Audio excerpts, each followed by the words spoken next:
Tahukah anda, kapan kita mulai percaya bahawa penglihatan kabur adalah hal yang wajar seiring bertambahnya usia? Pada usia tertentu, doktor mungkin akan meresepkan kacamata. Kemudian yang satu berkata kepada yang lain, "Ya, memang benar kamu sudah tua dan matamu lemah." Kedengarannya familiar, bukan? Namun hari ini, saya ingin mengajak anda untuk melihat sesuatu dari sudut pandang yang berbeda. Coba bayangkan ini, ada orang yang sudah berusia di atas 99 tahun namun masih membaca buku dengan jelas tanpa kacamata. Sementara itu ada orang berusia 40-an yang harus memakai kacamata bifocal agar bisa melihat dengan jelas. Jadi, apa yang sebenarnya terjadi? Apakah usia bukan satu-satunya penyebab? Saya pernah bertemu dengan seorang lelaki tua di pedesaan yang menjalani kehidupan sederhana, makan sayur-sayuran yang ia tanam sendiri dan ikan yang ditangkapnya sendiri. Dia berkata, "Saya tidak ingat kapan terakhir kali saya memeriksakan mata saya, karena saya masih dapat melihat dengan sangat jelas. Tidak ada lampu merah atau hijau, tidak ada smartphone, tidak ada makanan cepat saji. Yang ada hanyalah makanan hemat, tidur nyenyak, dan hari-hari cerah yang santai di taman. Saya tidak tahu apa kata stres, dan saya tidak pernah terpaku pada layar sepanjang hari. Dan matanya masih jernih seperti biasanya." Cerita itu membuatku berfikir banyak. Mungkin kita sebenarnya tidak kawan tua seperti yang kita kira. Mata kita lah yang lelah. Lelah karena terlalu banyak bekerja. Lelah karena kurang istirahat. Lelah karena kekurangan nutrisi dari dalam. Kita hidup di dunia yang terburu-buru, makan dengan cepat, tidur larut malam, menatap layar sepanjang hari, dan lupa bahwa mata kita juga membutuhkan kasih sayang. Dan ketika kita percaya bahwa kalau kita tua, mata kita pasti melemah, keyakinan itu membuat kita mengabaikan perawatan mata. Seti menerima kemunduran itu, alih-alih dengan lembut bertanya pada diri sendiri, apa yang dibutuhkan mata saya agar bisa sehat? Bisa berupa pola makan kaya sayuran segar, sedikit waktu di bawah sinar matahari pagi, dan beberapa gerakan pijatan di sekitar mata sebelum tidur. Sekadar hal kecil, namun cukup mengirimkan pesan cinta kepada mata kita yang telah menemani kita selama bertahun-tahun. Keajaibannya adalah mata bisa pulih. Ini bukan keajaiban besar, ini adalah kombinasi dari kebiasaan-kebiasaan kecil, teratur dan penuh kasih sayang. Jika di usia tua, ia belum tentu menjadi penyebab mata kita melemah. Terkadang, cerita cinta cara kita hidup, cara kita memandang diri sendiri, itulah yang membuat pandangan kita perlahan memudar. Anda masih memiliki banyak peluang untuk mengubahnya, dan perjalanan itu bisa dimulai saat ini juga. Tahukah Anda, gangguan penglihatan bukan berasal dari bangun tidur di suatu pagi dan tiba-tiba semuanya menjadi kabur. Itu terjadi secara perlahan, tanpa suara, seperti gerimis yang terus-menerus. Pada awalnya tampak tidak berbahaya, tetapi seiring waktu, hal itu menembus jauh ke dalam inti. Dan masalahnya, banyak orang mengira itu karena saya sudah tua. Namun kenyataannya, usia hanyalah sebagian kecil saja. Ada banyak faktor diam lainnya yang merusak mata kita setiap hari. Dan hal baiknya adalah kita dapat melakukan sesuatu untuk mengatasinya. Pertama, cobalah mengingat pola makan harian Anda. Sarapan cepat dengan roti putih dan secangkir kopi kental. Makan siang sebentar di restoran tanpa sayuran dan pewarna alami. Makan malam terkadang hanya berupa mie instan atau makanan olahan. Hidangan tersebut bisa mengenyangkan perut, namun kekurangan nutrisi yang dibutuhkan mata seperti vitamin A, C, E, lutein atau zinc. Tanpanya, sel-sel mata ibarat tumbuhan hijau yang kekurangan air. Mula-mula hanya beberapa helai daun yang layu, namun lambat laun seluruh batangnya pun layu. Bukan hanya makanan, cahaya biru dari layar ponsel, komputer, atau televisi yang kita jumpai sehari-hari ibarat sinar matahari yang menyinari langsung ke mata kita. Melihat terlalu lama, tanpa istirahat, tanpa cukup berkedip, atau tanpa perlindungan dari antioksidan alami, membuat mata kita semakin melemah.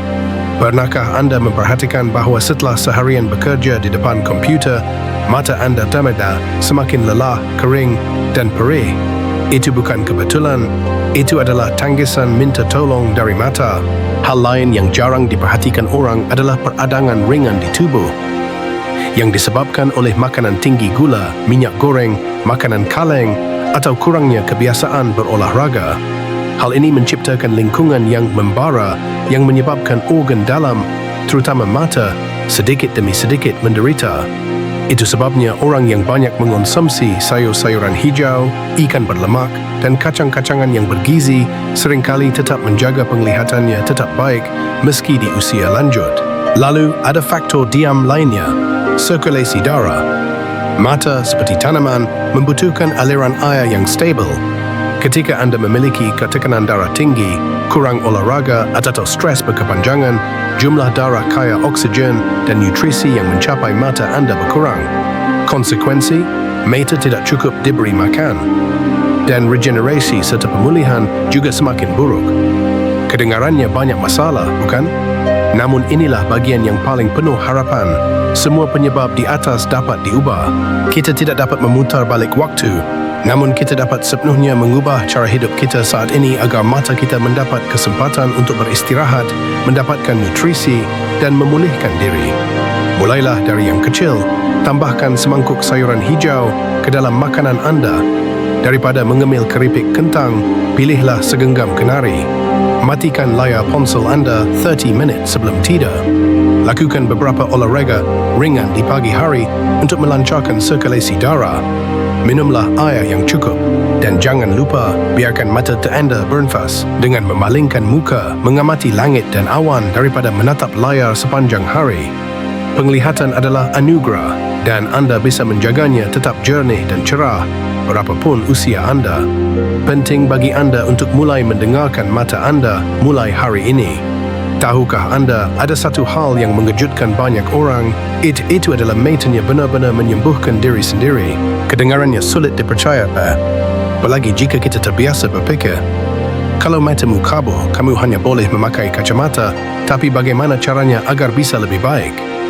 Namun kenyataannya, tubuh kita, terutama mata, jauh lebih ajaib dari yang kita kira. Bayangkan, kulit tangan Anda tergores sedikit, dan hanya beberapa hari kemudian luka itu sembuh. Hal ini tidak terjadi secara ajaib, namun karena tubuh Anda bekerja secara diam-diam, menyembuhkan dirinya sendiri sel demi sel. Begitu pula matanya, khususnya kornea, lapisan transparan yang menutupi bagian luar mata, dapat beregenerasi sepenuhnya hanya dalam 7 hingga 10 hari. Setiap hari, jutaan sel tua digantikan dengan sel baru, membantu menjaga mata Anda tetap cerah dan tajam. Bahkan retina yang menerima cahaya dan mengirimkan gambar ke otak yang dulunya dianggap tidak regeneratif, interbagi memiliki kemampuan tertentu untuk pulih jika diberi nutrisi yang tepat. Ini adalah hasil dari banyak penelitian baru, dan ini membuka jendela harapan besar bagi banyak orang yang dulu percaya bahawa mata mereka tidak dapat diselamatkan.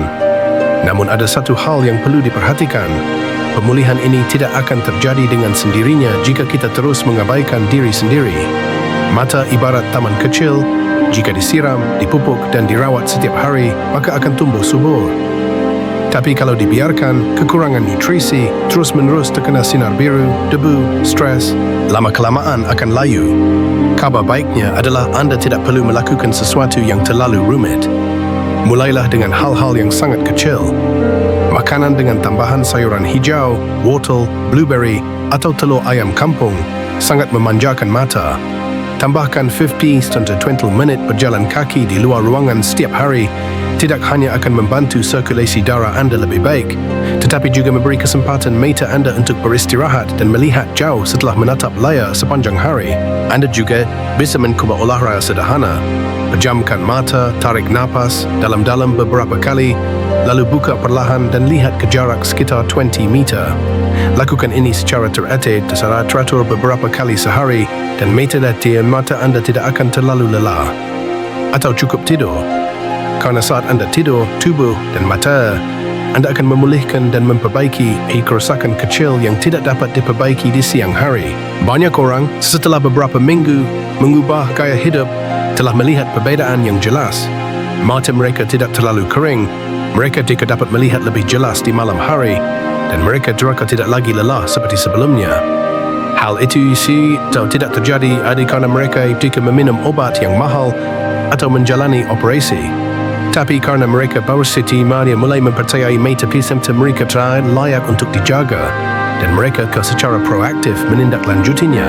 Soalnya, tidak ada yang namanya terlambat untuk mata cerah. Baik anda berusia 30, 50 atau 70 tahun, pemulihan selalu dapat dimulai hari ini jika anda memberikan mata anda kesempatan untuk hidup kembali. Dan siapa tahu, dalam beberapa bulan saja, anda akan duduk di depan cermin melihat diri anda sendiri dengan jelas, tajam, tanpa perlu kacamata tebal. Tahukah anda bahawa di antara sekian banyak vitamin A memainkan peran yang sangat penting bagi mata kita? Ia bagaikan penjaga gerbang yang diam, membantu kita melihat segala sesuatu dengan jelas, baik cahaya redup di senja hari atau detail tajam sekuntum bunga kecil di atas meja. Namun sayangnya, banyak dari kita yang kekurangan vitamin A tanpa menyadarinya. Faktanya, manifestasi kekurangan vitamin A tidak datang secara tiba-tiba, melainkan secara diam-diam. Pernahkah anda merasa mata lebih mudah lelah saat membaca buku atau melihat layar? Pernahkah anda berpindah dari ruangan terang ke ruangan gelap dan harus menunggu lama untuk melihat dengan jelas? Atau terkadang lampu mobil di malam hari membuat anda menyipitkan mata? Hal-hal ini tampak kecil, namun merupakan tanda bahawa mata sedang berbicara karena tidak dilengkapi dengan cukup bahan yang diperlukan untuk berfungsi. Vitamin A tidak hanya membantu teles kita melihat dengan jelas, tetapi juga melindungi struktur sel mata dari kerosakan akibat cahaya dan radikal bebas. Ini seperti baju besi. Tanpanya, mata anda akan menjadi lemah, rentan terhadap infeksi, dan penglihatan anda akan menjadi semakin buruk. Perlu disebutkan bahawa banyak orang masih berfikir mata kabur karena usia. Tetapi mengabaikan pemeriksaan apakah tubuh mereka kekurangan vitamin A. Kita terbiasa makan sesuai kebiasaan, jarang memperhatikan apakah makanan hari ini bergizi untuk mata kita. Sedangkan vitamin A terdapat pada hati ayam, telur ayam kampung, ikan berlemak, potato sayuran berwarna oranye seperti wortel, ubi, dan labu kuning. Makanan ini sederhana dan mudah ditemukan, tetapi jika anda tahu cara menggabungkannya dalam makanan sehari-hari, makanan ini adalah tonik alami yang bagus untuk penglihatan. Dan ada satu hal lagi yang perlu anda ketahui. Vitamin A tidak bekerja sendiri. Perlu dukungan kawan seperti zinc, vitamin E, omega-3, dan lutein untuk menyerap dan memaksimalkan efektivitas. Jadi jika anda hanya meminum pil vitamin A dan melupakan sisanya, bisa jadi hasilnya tidak sesuai harapan. Itu sebabnya beragam pola makan yang kaya akan makanan segar dan alami selalu lebih baik daripada suplemen apapun. Jika anda bisa mengubah satu hal kecil mulai hari ini, mulailah dengan menambahkan beberapa wortel untuk sarapan atau telur rebus untuk makan siang. Memang kecil, tetapi ini adalah langkah pertama dalam merawat mata yang anda perlukan seumur hidup. Karena mata sil anda bukan sekadar untuk melihat, tetapi juga cara badan anda terhubung, merasakan dada dan menikmati keindahan di sekitar anda secara utuh, jelas dan emosional.